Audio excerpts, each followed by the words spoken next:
beloved Boss Mike Cervera. Papakamatay ka alang-alang sa dating Pangulo. Yun eh. Ganyan naman lagi sinasabi nila, di ba? Oo, ganyan lagi sinasabi nila mga kababayan. Hanggang mamatay! Parang si Kulaong lang nun eh, no? Hanggang mamatay! Dito kami kay Kulaong. Oh, di ba? Ano nangyari? Oo, iniwan ng lahat si Kulaong. So ito na mga kababayan, ang mga DDS, ang DDS magpapakamatay daw. Tingnan nyo. Kala ko ba magpapakamatay ka alang-alang sa dating Pangulo? Yan, oh. Nandito ba yung mga DDS? Hindi ko makita. Ay, mga DDS, hello. Good morning po sa inyo. Good morning. Magparamdam na kayo, oh. Ito na, oh. Yung kasama ninyo, magpapakamatay daw. Ha? Sabi ni Bratz Channel, isa pa bossing yung budots. Ayan tayo eh. Ha? Maya-maya konti, ha? Maya-maya. Oh, per topic. Oh, dali, eto na. Mga kababayan, magpapakamatay daw itong DDS na to eh. Sige, pasok. Kala ko ba magpapakamatay ka alang-alang sa dating Pangulo? Yun, wala. Siya man lang may sabi niya, no? Patay, nilaglag na. Ganyan ho, ganyan ang mangyayari. Yung sinasabi nila na ang mga DDS magpapakamatay para kay Digong, fake news yan, oo. Fake news yan. Kapag ka nasa kagipitan na, wala na yung mga yan. Kaya Digong, di ba iniwan ka ng karamihan? Wala na nga natira eh, halos isa. Oo, yun na lang mga tropa mo, si Bato tsaka si Bongo. Di ba? Yun na lang sila. Di ba no? Wala na eh. Sino pa ba?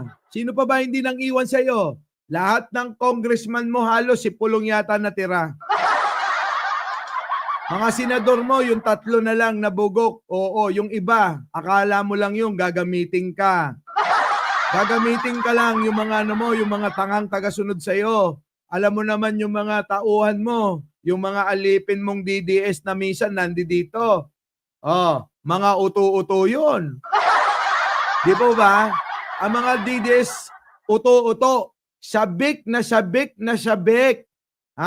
Makakuha o makakita, makapanood ng kakampi nila. Akala nila kapag kumabor sa kanila yung opinion ng isang tao, kakampi na nila.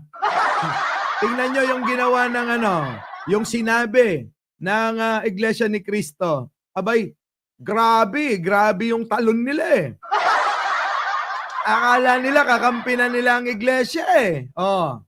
Kaya yung mga senador dyan na makakapagbigkas na kahit kapraso, kapiranggot na pag sasalita na papabor sa mga Duterte, nako po, oo, hihimurin ng mga DDS yan, kahit puwet ng mga yan. Subukan ninyo magsalita, pabor sa mga sa mga Duterte. Ay, nako mga kababayan, pupurihin kayo lahat niyan. Magugulat kayo, marami kayong friend request, puro taong grasa. Bakit ayaw na? Ito na, pakinggan uli natin tuloy-tuloy na, pakinggan ninyo. Papakamatay ka alang-alang sa dating Pangulo. Yun, wala. Siya man lang may sabi niya, no? Ha? Si Presidente nagsabi, siya ang makapag-explain, no? Kita mo, ikaw pala, Digong. Si Digong lang, mga kababayan pala nagsasabi nun. Pero madalas sabihin ng mga vlogger nila yon. At syempre yung mga nandito, halata mo naman yon. Mabait tayo ngayon kasi simba lang natin kahapon. Ay, nako. So, yan mga kababayan. No, yung dati nilang sinasabi, nagbabago yan. Nagbabago yan, mga kababayan. Pagkat alam nyo, sa salita lang nila yan eh. Kapag ka nakita na nila at naliwanagan na sila sa mga balita at kung ano-ano na naipapakita na ebidensya, eto na. Mga kababayan, ayawan na. Ikinakahiya na nila. Ang alin, yung kanilang iniidolo. Ganon. Kaya yung mga iba, para hindi mapahiya, neutral lang ako. Diba? Ito na si Selpa. Ang aga-aga, Selpa. Huwag mong ubusin ang pera sa akin, ha? Oo. Unahin ang pamilya. Ganon, ha? Yung pamilya ang mahalaga. O, di ba mga kababayan, ganyan sila. Eto na. Tuloy nga natin. Ano ba laman nito? Okay, so mukhang hindi ka magpapakamatay talaga sa kanya. Iba yun. Hindi ka talaga magpapakamatay sa kanya. Dahil ngayon lang, parang sinasabi mo, nagsisinungaling na si former president. Ay, sinungaling naman talaga yon. Pero itong DDS, mga kababayan, ayaw nang umamin. Mukhang nahihiya na rin sa sarili niya. Sa sarili niya na nahihiya. Mga kababayan, nandiyan na si Jojo Chavez. Oy, ano na balita? Diba mga kababayan? Sige, tuloy. Diba? So, Pati ako yun. ano yung ganun-ganun? Aminin mo na, nahihiya na eh. Nahihiya na mga kababayan eh. Nahihiya na tong si DDS na to eh. Okay, so mukhang hindi ka magpapakamatay talaga sa kanya. Iba yun.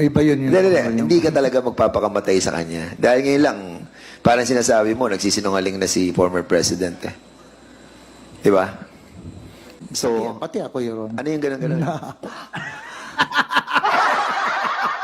Natatawa na lang sila mga kababayan eh. Ayaw na ipagtanggol. Oo, ayaw nang umamin. Basta tayo mga kababayan. Basta tayo nasa tama at nakikita natin si Pangulo ay maayos at sinusundan ang yapak ng kanyang ama. Walang iba kung hindi si Pangulong Ferdinand Marcos Sr. Hanggang dulo kasama tayo! Di ba mga kababayan? Yan yun mga... kasi itong mga DDS Nagbago na kayo. Tara na! Huwag na ako kayo dyan. Diyan kayo kay Digong walang Nako! Wala nang pupuntahan. Duterte, babagsak ng babagsak. Sabi sa kante. Okay, para kay Jojo Chavez naman. Jojo Chavez, eto na yung inaabangan mo. Pasok!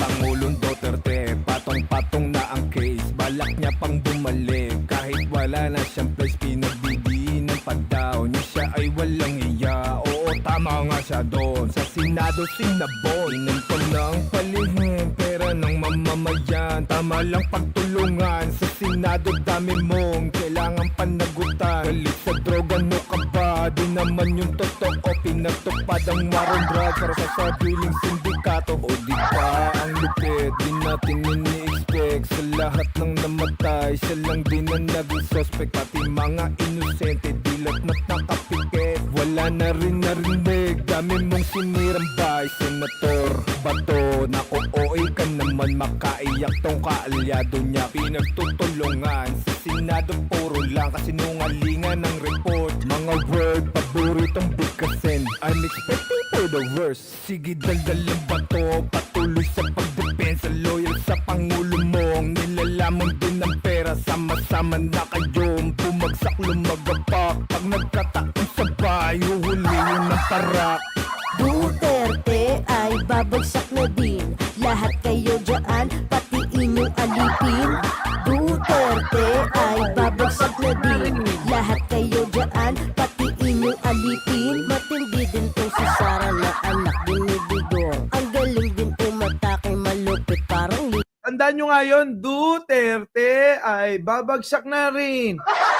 Lahat, basta yun! Leon. Mary Grace Piatos ko kay Villamin Alice Crescencio at may Milky Secret kuya, totoong tao nga ba to? Sino ba kaya ang nasa likod ng kalakaran? Pag nanakaw fans, baka Sara Duterte yarn? Malinaw na malinaw noong naupo kayo. Yung multong nag-claim ng fans, walang iba kundi kayo. Tama yan, bumaba ka na sa pwesto mo, walang hiya. Di maka-attend ng hearing, takot kasing tumaya. Humanda na sa batas ngayon, wala nang kawala. Nakaw pa, mukha kang pera, kaya ngayon maghanda. Todo sisip naman itong matanda na si Panelo. Pag nagkadikitan na mabilis pa sa kuneho. Kala mo ay aangat ka pa dyan sa ginagawa mo. Pabagsak na din naman ng mga sinasandalan mo. Sige, sip-sip pa, diyan ka naman magaling. Ano na Panelo, lalo ka na lang naaaning. Paano pag nagkadikitan at sabay na bumagsak? Saan ka pupulutin yan, baka sa putik maglusak.